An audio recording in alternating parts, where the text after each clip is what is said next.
ಒಂದು ರಾಜ್ಯವನ್ನು ಕೇವಲ ಖಡ್ಗದಿಂದಲ್ಲ ಬುದ್ಧಿಶಕ್ತಿಯಿಂದಲೂ ಆಳಲಾಗುತ್ತದೆ ಎಂದು ಛತ್ರಪತಿ ಸಂಭಾಜಿ ಮಹಾರಾಜರು ಸಾಬೀತುಪಡಿಸಿದರು. ಇಸ್ಲಾಮಿಕ್ ಆಕ್ರಮಣಕಾರರಿಗೆ ಭಯದ ಸಾಕಾರ ರೂಪವಾಗಿದ್ದ ಆ ಯೋಧನ ಲೇಖನಿ ಅವರ ಕತ್ತಿಗಿಂತಲೂ ಹರಿತವಾಗಿತ್ತು.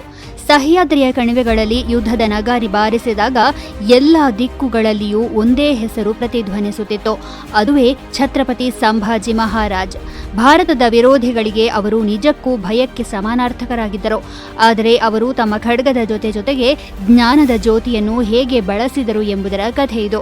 ಮೇ 14, 1657ರಂದು ಜನಿಸಿದ ಸಂಭಾಜಿ ಮುಂದೆ ಮರಾಠ ಸಾಮ್ರಾಜ್ಯದ ಗುರಾಣಿಯಾದರು. ಆದಾಗ್ಯೂ ಅವರ ಬಾಲ್ಯವು ಅಷ್ಟು ಸುಲಭವಾಗಿರಲಿಲ್ಲ.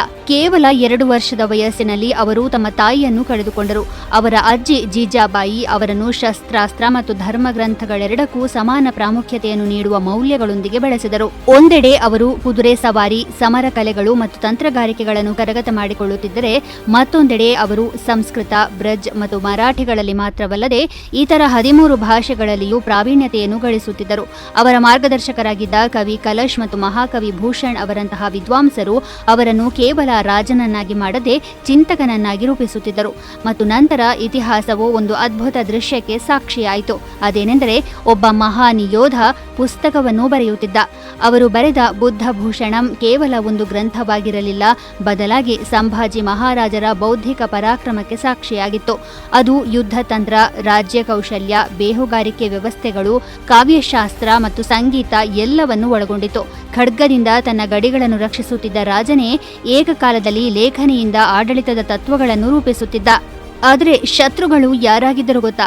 ಕೇವಲ ಮೊಘಲ್ ಆಕ್ರಮಣಕಾರರು ಮಾತ್ರವಲ್ಲ, ಬದಲಾಗಿ ಅವರನ್ನು ಕೇವಲ ಯೋಧನ ಪಾತ್ರಕ್ಕೆ ಸೀಮಿತಗೊಳಿಸಲು ಪ್ರಯತ್ನಿಸಿದ ಮನಸ್ಥಿತಿಯೂ ಶತ್ರುವೇ. ಸಂಭಾಜಿ ಮಹಾರಾಜ್ ಈ ಮನಸ್ಥಿತಿಯನ್ನು ಛಿದ್ರಗೊಳಿಸಿದರು. ಒಂದು ರಾಜ್ಯವನ್ನು ಕೇವಲ ಖಡ್ಗದಿಂದಲ ಬುದ್ಧಿಶಕ್ತಿಯಿಂದಲೂ ಆಳಲಾಗುತ್ತದೆ ಎಂದು ಅವರು ಸಾಬೀತುಪಡಿಸಿದರು. ಯುದ್ಧ ಭೂಮಿಯಲ್ಲಿ ತನ್ನ ಶತ್ರುಗಳನ್ನು ಎದುರಿಸುತ್ತಿದ್ದಾಗಲೂ ಅವರ ಲೇಖನಿ ಇಂದಿಗೂ ಜೀವಂತವಾಗಿರುವ ಬೌದ್ಧಿಕ ಪರಂಪರೆಯನ್ನು ರೂಪಿಸುತ್ತಿತ್ತು. ಆದ್ದರಿಂದ ಮುಂದಿನ ಬಾರಿ ನೀವು ಸಂಭಾಜಿ ಮಹಾರಾಜರ ಹೆಸರನ್ನು ಕೇಳಿದಾಗ ಅವರ ಖಡ್ಗವನ್ನು ಮಾತ್ರವಲ್ಲದೆ ಅವರ ಲೇಖನಿಯನ್ನು ನೆನಪಿಸಿಕೊಳ್ಳಿ.